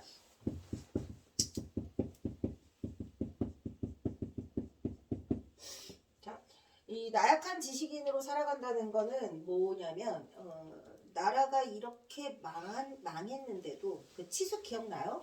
그 치숙에서 아저씨가 되게 가방끈이 길어. 이때 일제강점기 때는 동경유학을 갔다 온 젊은이쯤 되면 최고 학벌을 자랑하는 거야. 근데 동경유학을 갔다 온 그들에게 희망은 없어요. 원래 이제 유학파들은 취직이 잘 되지 않겠니? 그죠? 근데 조선인 유학파 일본에서 써줄까요? 절대 써주지 않습니다. 그러니까 가방끈 긴 지식인들이 조선의 암울한 현실 속에서 이 밝은 미래를 기대할 수가 없는 거야. 그래서 자신의 지금의 현실을 엄청 절망스러워하면서 힘들어하면서 뭐 할까요? 갈등하고 성찰하고. 뭔 말인지 알겠지? 갈등하고 성찰하는 지식인은 나쁘지 않아. 근데 아무것도 하지 못하는 허무주의로 남는 사람들도 있어요. 그런 것들을 다루게 된다. 자, 아까 얘기했던 운수 좋은 날과 같은 작품이 가장 대표적으로 하층민의 고통스러운 모습을 담고 있는 작품이라면 이기주의, 기회주의자들을 비판 풍자하는 작품, 시험에 자주 출제되는 것들이 미스터 방, 그 다음에 커피따니. 커피따니는 한동안 많이 시험에 안 나오다가 최근 들어서 교과서에 실리면서 다시 출제되고 있습니다. 커피따니, 그 다음 우리 선생님이랑 읽었던 책 치수이라던가 이상한 선생님, 자리가 없네. 이상한 선생님, 자 이런 것들. 그 다음에 나약한 지식인의 모습, 날개. 자, 2학년 시험 범위에 들어가게 됩니다. 나약한 지식인의 모습, 날개. 그 다음에 레디메이드 인생. 중요합니다. 꼭 기억하시오. 별표입니다. 적었죠? 자, 마지막에 이제 밑에 김유정의 동백꽃 보세요. 자, 동백꽃은 중학교 시험 범위, 고등학교 시험 범위 본봄. 본봄이요, 본봄. 본봄 시험에 나옵니다. 그 다음에 김유정의 작품은요, 만무방. 적으세요. 만무방. 본봄은 교과서 내신 문제로 주로 많이 나오는 작품이고요. 뭐 수능 특강이나 모의고사 이런 데서 꼭 빠지지 않고 교재에 수록되는 작품이 만무방이에요.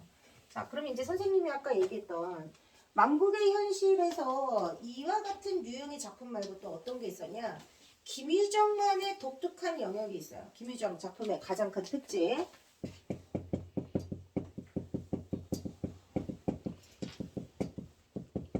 김유정 작품은 해악으로 시작해서 해악으로 끝난다는 거. 해악성. 그래서 동백꽃에서도 사춘기 소년소녀 점순이와 나의 갈등을 아주 해악적으로 그렸잖아요. 2학년 때 배웠던 작품이에요. 자, 본봄은 뒤에 나오죠. 본봄. 자, 본봄을 통해서 그 교활한 장인과 어수룩한 나와의 갈등. 그래서 교활한 장인은 당시 30년대 농촌 현실에 마름의 횡포가 좀 많았거든요. 갑질을 하는 마름의 횡포를 김유정식만의 방식으로 해학적으로 그린 작품이에요. 그 다음에 이제 아까 얘기했던 만무방 요거. 만무방이라는 건 요즘 표현으로 치면 이런 거야. 도박, 노름, 술 이딴 거에 미쳐있는 놈들. 우리 식대로 표현하면 양아치? 양아치처럼 살고 있는 형이 있었어요. 근데 양아치를 기억하시면 안 되고 만무방으로 전락할 수밖에 없는 현재의 비극.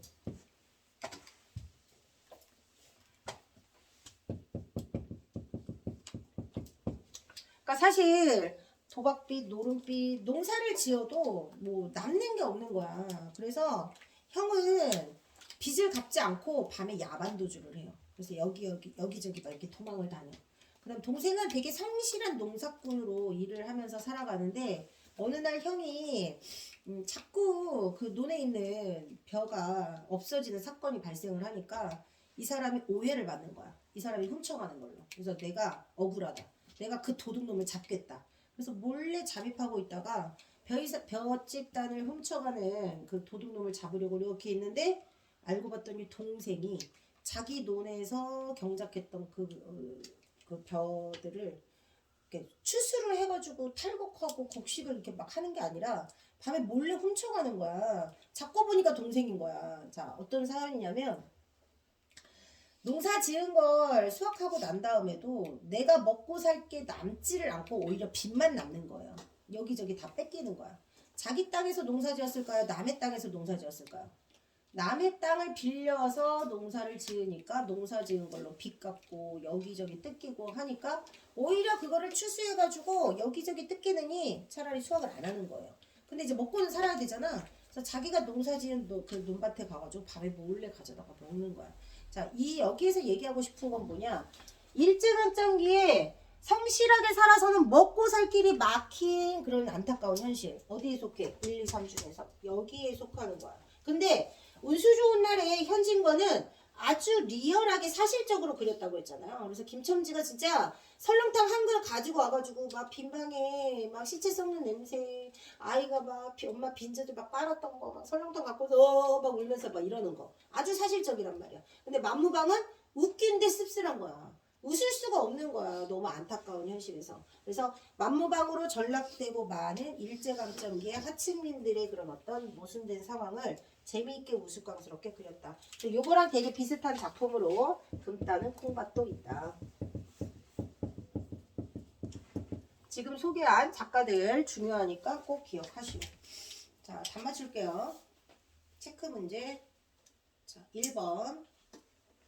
자, 계층이나 집단 동그라미 치세요. 대표 동그라미 치세요. 자, 계층이나 집단을 대표하는 인물을 전형적 인물이라고 한다. 아까 뭐라 그랬어요? 이기주의 기회주의자의 전형적 인물. 여기야. 미스터 박. 방산복이요. 방산복. 그 다음 커피타미는 캡틴 리라는 뜻이고요. 이인국 박사를 말합니다. 여기 나와 있는 사람들이 전형적 인물이다. 그럼 김첨지는 하층민을 대표하는 전형적 인물. 그 다음에 유자 수준에서 유자가 비판하는 총수, 물질 만능주의의 대표. 시대를 대표한다. 계층을 대표한다. 영웅을 대표한다. 누가 있을까요? 영웅을 대표한다. 우리 배웠던 것 중에서 홍길동이 있을 거고 유충렬도 있고요. 박씨도 있고요. 자, 그 다음에 두 번째는 자, 기억에서 얼금뱅이 왼손잡이 득템전의 허생원이라고 나와 있습니다. 메밀꽃 필 무렵. 자, 아주 낭만적이고 아름다운 허생원의 첫사랑 이야기입니다. 메밀꽃 필 무렵 시험범위. 자, 메밀꽃 필 무렵이 되면 달밤에 장터를 돌아 여기저기 왔다 갔다 하는 허생원이 늘 항상 첫사랑 여인이 생각납니다. 그래서 동업자인 조선달과 함께 봉평장에서 한 번이나 흐뭇하게 본 일이 있었을까? 내일 대화장에서 한몫 벌어야겠네. 그랬어요. 자, 봉평에서 대화로 가는 최대한 많은 작품 정리하는 겁니다. 봉평에서 대화로 가는 하룻밤 동안 달빛이 착 흐드러지게 비치는 그 밤에 메밀꽃이 이렇게 펴 있는 거예요. 너무 예쁜 거야. 눈이 막 소복하게 내린 것 같고, 선생님이 전에 얘기 한번 한 것 같은데 그 메밀꽃이 절정일 때가 봄 4월 말 5월 뭐 이때쯤 되거든요. 그러니까 이제 제주도 안 가도 이 메밀꽃이 쫙 펼쳐져 있는 장미축제, 메밀꽃 축제 해가지고 여기저기 하천 주변에 엄청 많이 펴있단 말이에요. 노란 메밀꽃이. 그게 달빛을 받으면 너무 신비롭고 아름답고 낭만적이야. 아주 신비롭고 낭만적이고 서정적인 그런 길을 세 사람이 가는 거예요. 남자 세 사람이. 그래서 조선달은 허생원의 친구, 허생원 주인공. 첫사랑 여인을 평생 잊지 못하고 이런 날 밤이 되면 언제나 그 여인을 떠올리는 낭만적인 떠돌이 장돌뱅이. 자, 그리고 조선달. 그 다음에 동희라는 인물이 셋이 이렇게 밤의 길을 동행하게 됩니다. 자, 동행을 하게 되면서 허생원이 조선달한테 자신의 첫사랑 여인의 이야기를 해줘요.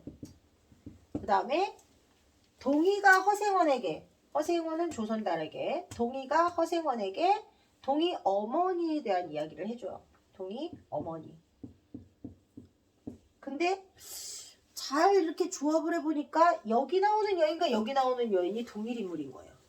근데 그거를 아무도 모르고 허생원만 눈치를 채. 혹시 막 이러면서. 그래서 마지막에 우연히 이제 동행을 하게 된 동희가 허생원 첫사랑 여인의 아들, 자신의 아들일지도 모른다라는 걸 생각하면서 이렇게 끝나는 그런 이야기야. 아들이 맞아요. 왜 맞냐면 결론에서 말해주지는 않거든요. 근데 동희 어머니가 지금 제천에 살거든요. 그래서 동희 어머니 사는 곳으로 방향을 틀겠다 하는 말로 마지막 마무리가 돼. 그리고 힌트를 줘요. 원래는 이제 왼손잡이인 허생원과 마찬가지로 동희도 왼손잡이. 그리고 동희가 말하는 이야기 속에 어머니가 재혼을 했어. 결혼하기 전에 임신을 해서 고향을 떠나서 쫓겨나고, 그리고 계부인 아버지가 자기를 맨날 막 때려가지고 집을 나와서 이렇게 떠돌고 있어요. 나중에 이제 돈 벌어서 어머니하고 만날 거예요. 뭐 이런 얘기 하거든요. 그래서 얘가 아들일지도 모른다는 혈육의 정을 느끼면서 끝나는 그런 아름다운 이야기. 메밀꽃 필무렵이에요. 자, 답은 1번이고요. 그 다음에 3번 간접제시입니다. 그 다음에 4번 갈등 유형은요. 1번만 내적 갈등, 나머지는 외적 갈등이다. 그래서 갈등 유형, 갈등 양상, 소설에서 제일 중요하죠. 자, 김동리의 역마 동그라미 치세요. 자, 역마는요. 거기 지금 외적 갈등 위에 보시면 인물과 인물, 인물과 운명의 갈등 있잖아요. 인물과 운명의 갈등을 다룬 작품, 김동리.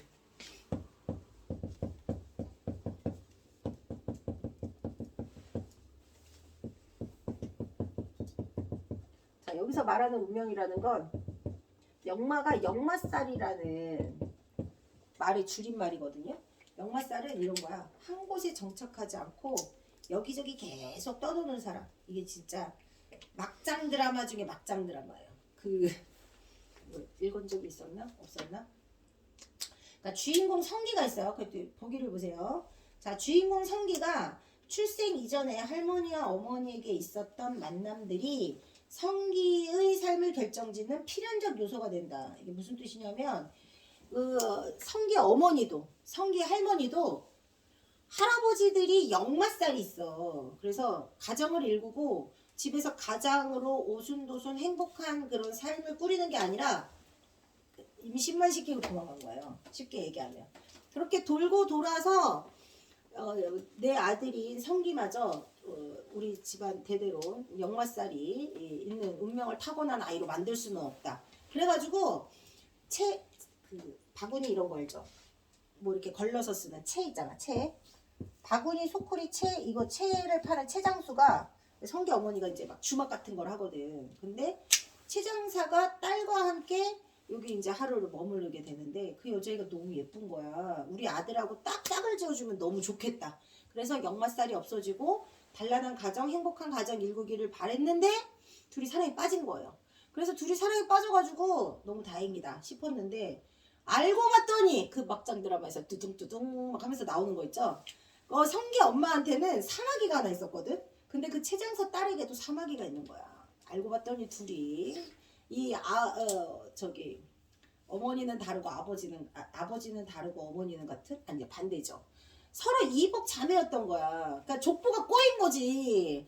할아버지의 아버지가 계속 이렇게 유랑하면서 여기저기 돌아다니느라 다른 데서 나온 그 여자아이를 내 아들이 보고 반한 거란 말이야. 그래가지고 결국은 이 두 사람은 이어질 수 없어 막 이러면서 성기가 떠나게 되는 걸로 끝나요. 결국은 이 이야기 결론은 뭐냐면 그렇게 피하려고 했던 역마살 운명을 결국은 피할 수가 없었던 거야. 둘을 사랑했지만 절대 이어질 수 없는 이런 관계가 됐단 말이야. 그래서 성기가 마지막에 자신의 운명을 어떻게든 떨쳐버리려고 했던 어머니의 그 모진 고생과 노력에도 불구하고 결국은 피할 수 없다. 운명은 피할 수 없다. 피할 수 없을 땐 어떻게 해야 돼요? 받아들여야죠. 근데 그걸 어떻게 해야 될까? 즐거운 마음으로 받아들여야지. 그래서 마지막에 옛날엔 엿장수들이 옆판을 이렇게 들고 여기저기 막 떠돌았거든요. 그래서 엿장수 옆판을 들고 신나게 이제 떠나게 되는 그런 이야기예요. 이게 사실 그렇게 나는 개인적으로 별로 좋아하는 얘기는 아닌데 가끔 이렇게 나오니까 역마살을 기억하시오. 자, 답은 4번이고요. 그 다음에 6번에서 김정한의 사하촌입니다. 자, 김정한의 사하촌은 여기에 들어가요. 여기. 하층민의 고통스러운 삶. 자, 그래서 여기 인물과 인물 사이의 갈등이 나와 있는 작품. 자, 넘기세요. 사하촌은 시험 출제율이 1, 2학년 때는 높지 않고 3학년 때 이런 작품도 있다 정도로 알아두는 작품이라고 보시면 돼요. 자, 그 다음에 7번 개념 체크 5번입니다. 자, 배경과 소재 별표 쳐보세요. 자, 배경은 선생님이 지금 계속 시대적 배경 중요하다고 했습니다. 시대적 배경과 공간적 배경, 사회적 배경 중에서 시대적 배경 언제 중요하다? 일제강점기 전후, 한국전쟁 전후, 그 다음에 산업사회 전후 이렇게 세 개가 가장 시험 출제율이 높다. 그래서 현진건의 운수 좋은 날 같은 경우는요, 비가 계속 하루 종일 내립니다. 그래서 날씨, 어두컴컴한 그런 분위기가 계속 진행되는 걸 통해서 비극적 결말 암시, 운수 좋은 날에서 배경의 역할이요. 하루 종일 돈벌이가 너무 잘 되는 김첨지는 오늘따라 행운이 따른다고 생각을 했어. 근데 계속 비가 추적추적 내리면서 어둠의 조짐이 계속 보이는 거야. 불길함을 조장하고. 자, 그 다음에 밑에 김유정의 동백꽃 같은 경우는요, 그 감자 사건으로 인해서 모든 갈등이 시작되잖아요. 소재의 기능, 뭐 별표 치세요. 소재의 기능. 90쪽에. 소재의 기능. 자, 소설에서 출제되는 거 인물 사건 배경이잖아요. 그 다음에 나오는 게 뭐야? 소재입니다. 소재. 자, 작품과 관련해서 심리 동그라미 치세요. 성격 동그라미 치세요. 그 다음에 암시 동그라미, 주제 상징 동그라미. 그래서 뒤에 이루어지는 사건을 암시하거나 주제를 상징하는 것 중에 동백꽃이 나온 거야. 주제 상징하는 거예요. 그 다음 장면 전환 동그라미. 새로운 분위기 조성. 예를 들면 점순이하고 내가 계속 싸웠어. 결국 이들의 싸움의 끝에는 내가 점순이네 닭을 작대기로 죽여버리면서 갈등이 끝납니다. 그러면 갈등이 끝난 국면에서 이들이 이제 점순이가 그동안 쌓였던 분노가 이제 해소되면서 어떻게 돼요? 다음부터 이러지 마라 이러면서 어떻게 했죠? 동백꽃 속으로 푹 파묻힙니다. 새로운 장면으로 전환되면서 이제 분위기를 바꿔준다. 그 다음 갈등 유발 동그라미. 자, 갈등 유발은 감자라고 했어요. 갈등을 해소시킨 건 갈등이 유발된 건 감자인데 감자 사건으로 인해서 닭싸움으로 갈등이 고조되다가 마지막에 이제 동백꽃 해소 이렇게 소재 나온다. 8번은 4번입니다. 자, 그 다음에 91쪽에 구성유형 별표 치세요. 구성유형 찾았어요? 자, 시간 순서에 따라 사건이 전개되는 거고 순행적 동그라미 치세요. 순행적 구성. 대체적으로 고전 소설에서 평면적 구성을 많이 취하고요. 입체적 구성은요. 역순행적 동그라미. 과거 회상씬 들어가면 입체적 구성입니다. 그래서 오늘도 우리 수탉이 마구 쪽이었다. 그리고 나중에 사흘 전 감자 사건으로 이렇게 돌아가 입체적 구성이에요. 그 다음 액자시 동그라미 치세요. 외부 이야기 동그라미, 내부 이야기 동그라미. 자, 김동인의 배따라기라고 나왔잖아요. 자, 현진권의 고향이라는 작품도 있습니다. 아까 여기다 쓴다는 게 까먹었네. 고향. 자, 하층민의 고통 중에서 가장 대표적인 게 유랑민으로 전락해버린 사람들의 이야기. 그래서 3개국의 옷을 우스꽝스럽게 입은 이상한 남자를 우연히 만나게 되면서 이야기가 시작되거든요. 근데 이 사람이 한중일 3개국 옷이 다 있는 거야. 그래서 조선 사람이었던 사람이 일제히 수탈을 피해서 중국도 갔다가 일본도 갔다가 고생 개고생하다가 고향으로 돌아오는 기찻길에서 나를 우연히 만나게 된 거예요. 그래서 여기 보시면 액자식 구성은 내부 이야기가 중심 내용입니다. 내부 이야기. 김동인의 배따라기. 이것도 읽은 적 있는데 의처증 있는 남편. 아내와 자기 동생 사이를 의심해가지고 아내가 물에 빠져 죽고 동생은 또 어디론가 떠나고. 자, 그 다음에 옴니버스 의식의 흐름. 별표청 의식의 흐름. 자, 내면 의식이 흘러가는 대로 소설한다고 그랬잖아요. 자, 흘러가는 대로 줄쳐. 이 얘기는 뭐하고 같냐면 인과관계가 없다. 인과관계 없이 떠오르는 대로. 자, 거기 작품 제목에 소설가 구보씨의 일이라고 나와 있잖아요. 옆에 적으세요. 이상의 날개. 이상의 날개. 아까 얘기했던 여기 나약한 지식인의 모습 그렸던 작품 중에 하나고요. 구보씨의 일이라고 이상의 날개하고가 의식의 흐름 딱 두 작품. 이거밖에 없어. 기억하시고. 그 다음에 옴니버스시 구성은요. 각각 다른 이야기야. 줄쳐. 각각 다른 이야기인데 같은 주제 동그라미 치세요. 그래서 길모퉁이에서 만난 사람과 벌어지는 이야기. 우리 그 책을 한번 했었어. 우리 까만 책 했죠? 원미동 사람들. 맞죠? 이 책 했죠? 요런 식인 거야. 원미동에서 살았던 사람들의 이야기잖아요. 이 책의 주제. 이거 안 버렸지? 이거 진짜 시험에 이제 고등학교 때 유용하게 써먹을 수 있어요. 꼭 가지고 계세요. 그 고등학교 들어가기 전까지 아니면 방학 동안 선생님이랑 그동안 읽었던 책들 안 버리고 가지고 있는 거 있잖아요. 짬짬이 계속 읽으세요. 그러니까 공부가 아니더라도 평상시 그 남은 짜투리 시간에 활용할 수 있는 것 중에 하나가 글세상에서 읽기 숙제 내줬던 거 그거 읽으시면 돼요. 원미동 출제율이 높다. 그래서 이 작품의 주제는 뭐였어? 80년대 이후 중산층들이 많아지고 사람들이 이제 점점 먹고 살기가 각박해졌어. 근데 그러다 보니까 이웃과 막 각박해진 현대 사회에서 과거에 그런 어떤 따뜻한 정이 그립고 이런 삶이 막 기억에 있는 사람들은 그 시절로 다시 돌아가고 싶다 이런 마음이 있단 말이야. 로망이 있단 말이야. 그래서 원미동에 살고 있는 소시민적 근성을 가지고 있는 사람들을 통해서 따뜻한 우리 사회가 되었으면 좋겠다라는 주제로 묶여있는 이야기예요. 요거하고 지금 얘기했던 길모퉁이에서 만난 사람 그리고 이제 천변풍경 같은 경우도 대표적으로 여러 가지 단편 소설이 같이 들어가 있는 이야기예요.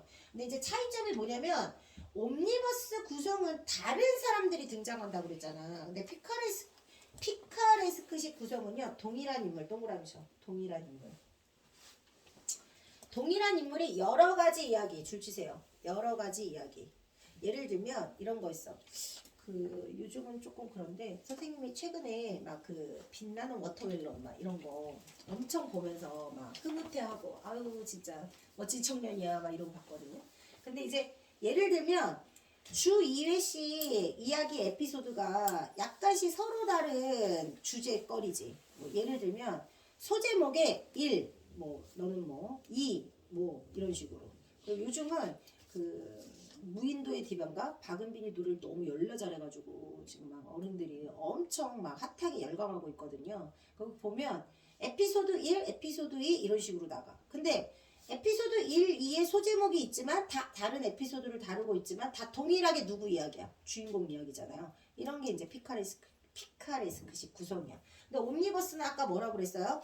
어떤 때는 사진관집 엄씨가 주인공이야. 그리고 어떤 때는 찻집 여자가 주인공이야. 이런 식으로 서로 다른 여러 가지 이야기가 에피소드가 펼쳐져 있지만 주제는 다 하나로 묶여 있고 기억해야 돼. 자, 그 다음에 마지막 여로용 구조 별표쳐. 여로용이라고 하는 것은 여행 과정. 어디를 출발해서 어디로 돌아왔다. 아까 얘기했던 소설가 구보씨의 일일도 여로용 구조예요. 염상섭의 만세전 별표 치세요. 자, 염상섭 씨가 현진건, 최만식, 염상섭 이렇게 세 사람을 일제강점기의 사실주의 소설의 대가라고 꼽는데 출제율이 최만식급 이상으로 염상섭도 매우 중요하다. 자, 만세전은요. 원래는 이제 공동묘지라는 제목으로 발표됐다가 여기에서 만세가 3.1운동을 말하는 거야. 3.1운동. 3.1 만세운동 있죠? 3.1 만세운동이 언제 언제 3.1운동 언제죠? 1919년. 1919년 이전의 조선의 모습이라고 보시면 돼요. 근데 만세운동이 일어나기 전 조선의 모습은요. 진짜 공동묘지 무덤과도 같았다. 무슨 얘기야? 조선은 죽었다. 이런 뜻이고 그 공동묘지 무덤 안에 구더기가 막 살고 있어. 조선에 살고 있는 인간들은 구더기나 다름없다. 뭐 약간 이런 내용이고요. 풍자소설입니다. 만세전 중요하다. 자, 다 했고요. 체크 문제 9번 발단입니다. 자, 선생님이 구성 5단계는 뛰어넘었지만 가장 기본이야. 이거 중학교 때 맨날 다뤘던 거니까 전개부터 갈등이 시작되고 갈등 양상이 어떤 흐름으로 전개되는지 중요한 출제 요소입니다. 그 다음 10번은 액자식 구성이고 11번은 4번 역순행적 구성입니다. 자, 마지막 자, 시점 별표. 자, 시점을 바꿔서 쓰라고 하는 작품도 나올 건데 일단 어머니는 그랬어. 동그라미죠. 자, 어머니는 이러면 나가 있다 없다? 없다. 나가 없고 서술자는 작가. 자, 서술자가 작가랜다. 쏘리 잘못 말했어. 서술자가 나이거나 작가이거나 일단 어머니가 주인공이에요. 어머니 위에 주인공이라고 쓰셔야 돼요. 쏘리 잘못 말했어. 자, 그 다음에 어머니가 무슨 결심을 하는데 입술을 악물고 그 종이를 차근차근 펴들고 그 안에 쓰인 글을 읽었습니다. 아저씨의 고백 편지죠. 나는 동그라미 치세요. 나에다 서술자 적으세요. 자, 서술자인 나가 주인공 어머니의 이야기를 한다. 뭐예요? 1인칭 관찰자 시점. 적었어요? 1인칭 관찰자 시점.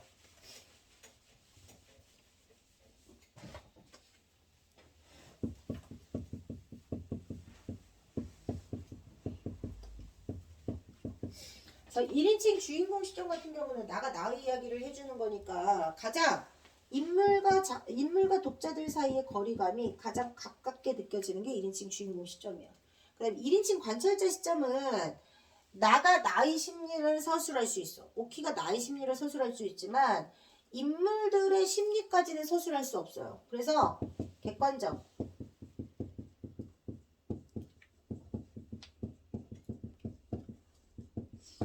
객관적인 외적인 상황만 주로 묘사를 하는 게 관찰자 시점이에요.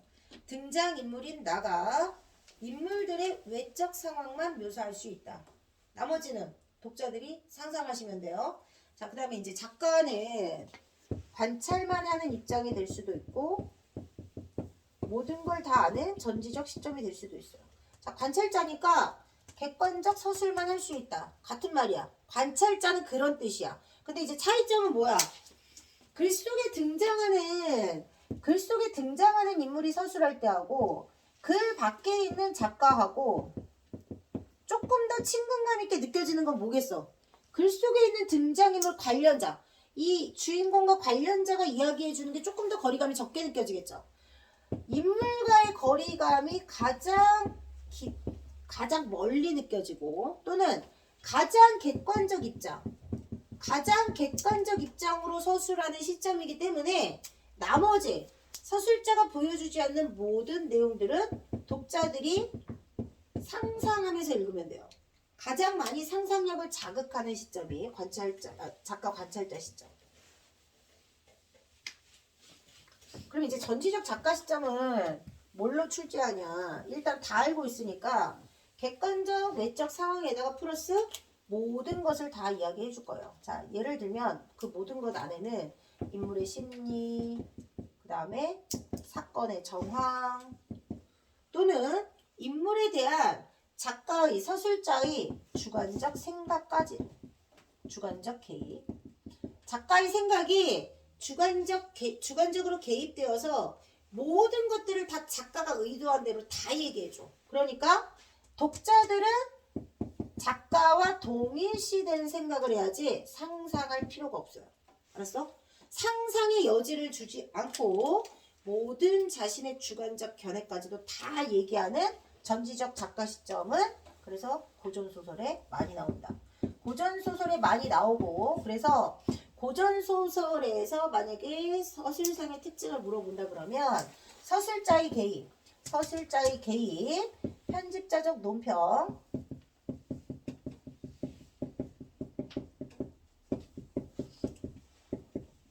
들어가 있는 부분 찾으라고 나옵니다. 모의고사에 특히 잘 나온다. 서술상의 관점. 그러니까 개념을 많이 알면 뭐에 유리하다고 그랬죠? 모의고사에 유리하다고 그랬습니다. 내신 문제에서는 범위 한정해주고 일정하게 여기부터 여기까지 암기하세요 이렇게 정해준다 그러면 모의고사는 선지 안에 들어가 있는 개념만 알아도 이야기가 술술술 잘 읽혀요. 자, 시점 중요하다.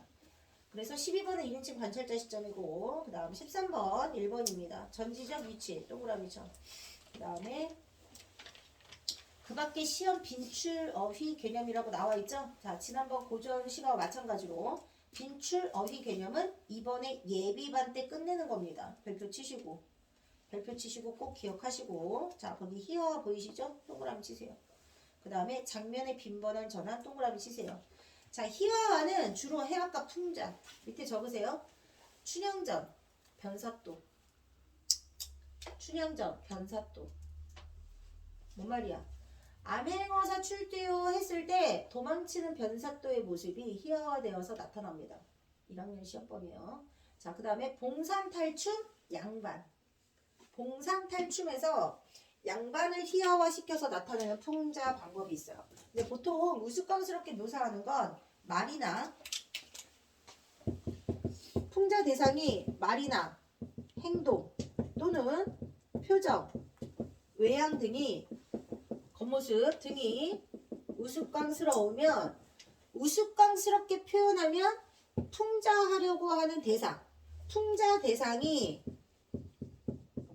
권위가 팍 떨어지겠죠. 우리 그 박지원의 양반전 했잖아요. 양반전. 풍자 대상인 양반이 능력도 없이 허구한 날 막 글 공부 읽다가 빚을 갚을 길이 없으니까 어떻게 했어요?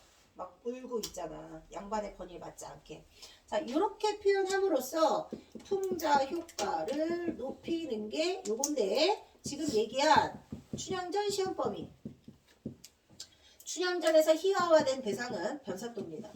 화려한 생일잔치, 백성들을 수탈해서 화려한 생일잔치를 벌인 변사또의 모습을 보고 화가 난 이몽룡이 암행어사 출두 감행하게 되고, 그때 이제 허둥지둥 도망치는 변사또의 모습. 그 다음 봉산탈춤에 누구라고요? 양반 삼형제가 나옵니다.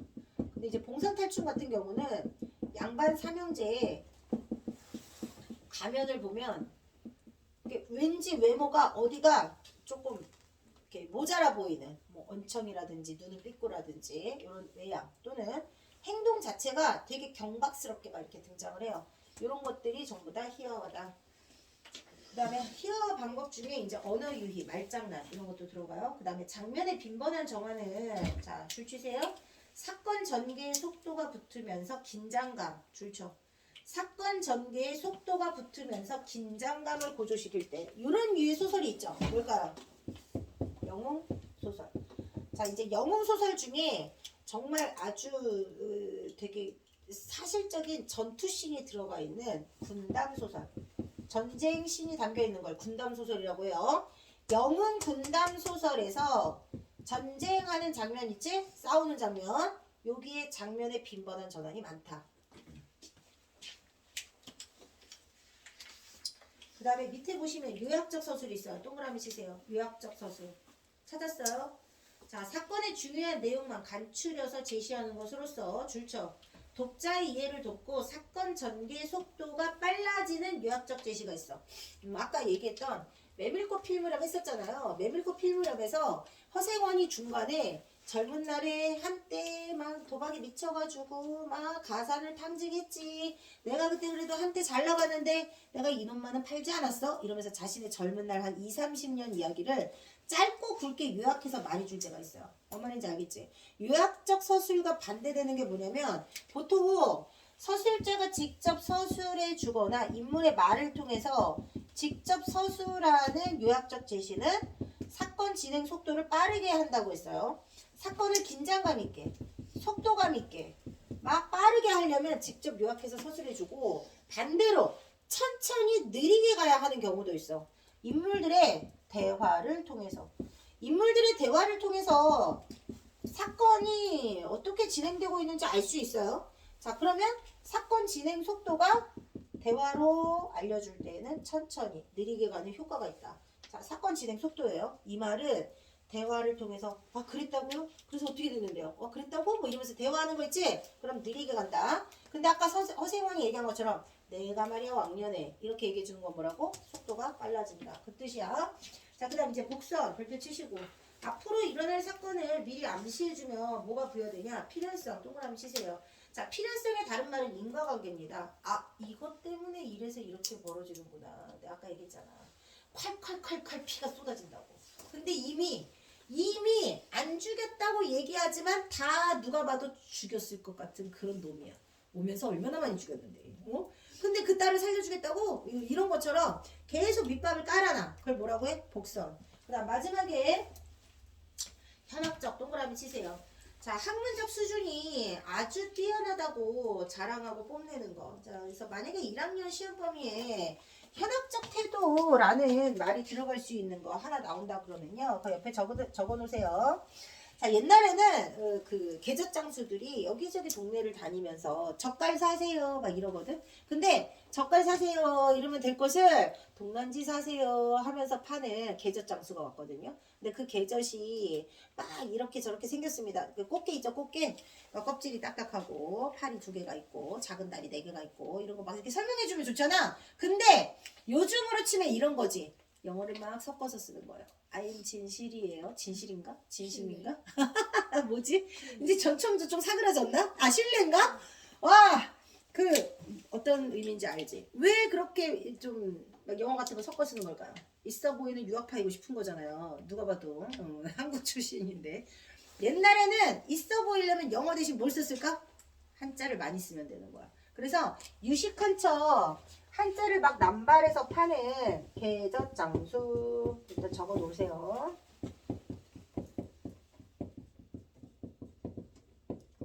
자, 계젖이 동란지란 뜻이야. 자, 동란지 사세요. 이렇게 시작하는 시조가 있습니다. 요게 들어가면 무조건 현학적. 이거 하나 딱 들어갈 거예요. 자, 그러면 여기까지 시험 범위에 나올 수 있는 모든 거 다 얘기해 줬습니다. 14번 1번이야. 최만식 작가가 뭐의 대가라고? 풍자소설의 대가라고 있습니다. 그래서 희화화하면 무조건 최만식. 태평천에 누구요? 윤직원 영감. 어디 있을까요? 거기 희화한 거. 윤두꺼비 시절. 두꺼비에다가 갖다 대는 거야. 거기다가 말대가리 윤용규 이렇게 나오잖아요. 말대가리에 윤두꺼비 여기가 희화화다. 뭘 희화화했을까요? 아까 얘기했던 거. 인물의 외양을 희화화해서. 그 다음에 15번은요. 복선을 찾으라고 했습니다. 자, 요약적으로 제시했다. 5번이요. 복선이 된다. 소리. 서술상의 특징 요약적 제시 5번. 자, 문법집 꺼내줘. 이제 고전소설까지만 설명하면 개념이 끝난 거고 우리는 이제 작품은 엄청 빠른 속도로 갈 건데 작품 풀 때 여러분 선생님들 가운데 만점 넣고 빈칸 채우라고 얘기했죠? 이제 10이죠? 20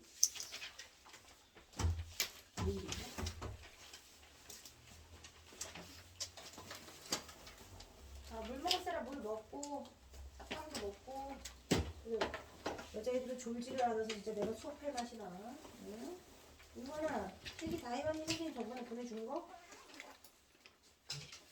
강의 다 들었어? 아니 나 필기도 해왔어? 내가 그 필기 막 보이게 하려고 얼마나 애썼는 줄 알아? 응? 필기 했어 안 했어? 안 했어요? 했다고? 아니요. 지금 안 했다는 얘기를 지금 나한테 하는 거야?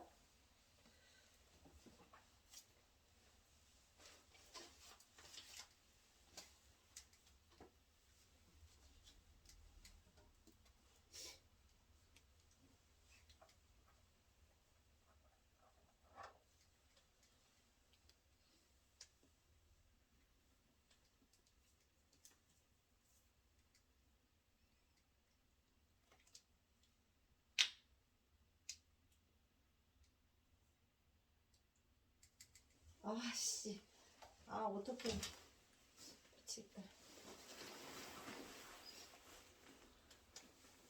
아니 필기 엄청 열심히 하라고 내가 이거 각도까지 맞춰가지고 애들이 못 알아보면 안 될 텐데 이러면서 연락 써준 건데 내가 그거 목소리로 가능하면 내가 굳이 이거를 찍었을까? 내가 거기다 톡에다 남겼어 안 남겼어? 필기 잘해오라고 확 그냥 필기 아니 지금 생각해봐 채점이야 할 게 없지 문제 얼마나 된다고 근데 내가 필기를 얼마나 많이 해줬는데 근데 심지어 필기 한 거 말고 말로도 엄청 많이 떠들어줘가지고 이거 제대로 할까 못할까 내가 막 엄청 생각하면서 우리 민건이가 나를 실망시키질 않아 나머지 다 하고 가 이씨 그냥 너 한 주 빠지면 열나 진도 힘들어 여기 할 차례야? 26조? 민건아 오늘은 왜 늦었니? 말해봐 오늘 자다가 이 미친 새끼 진짜 그냥 봐 어두울 때 자.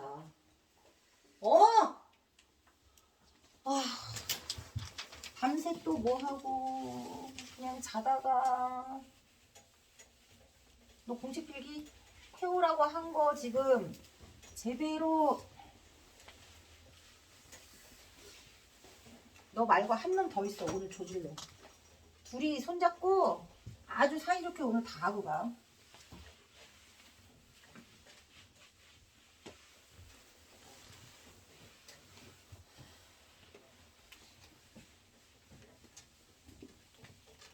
할아버지들 많이 돌아가셔가지고 지금 아니 장례식 그런 건 어쩔 수 없다 쳐 너는 자다가 저번에 아픈 건 내가 그냥 이게 또 공부가 많아져서 또 대가리가 용량이 초과됐나 어쩌나 내가 좋게 생각하고 이번 주에는 제대로 하겠지 이런 마음으로 있었는데 자 볼펜 꺼내 자 거기 선생님이 형태소 자립, 실질, 의존, 형식 찾는 거 알려줬잖아요. 공책 옆에 놓으세요. 공책 옆에. 공책 옆에 놓으세요.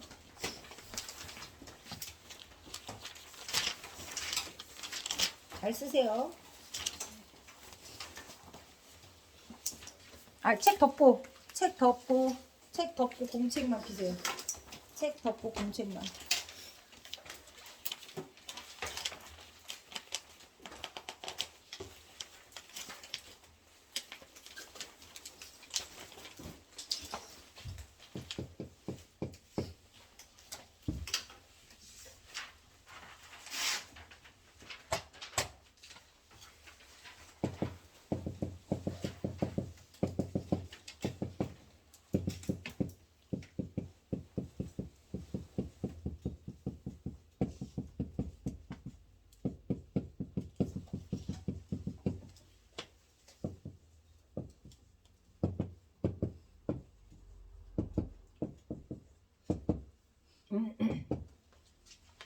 또 적으세요.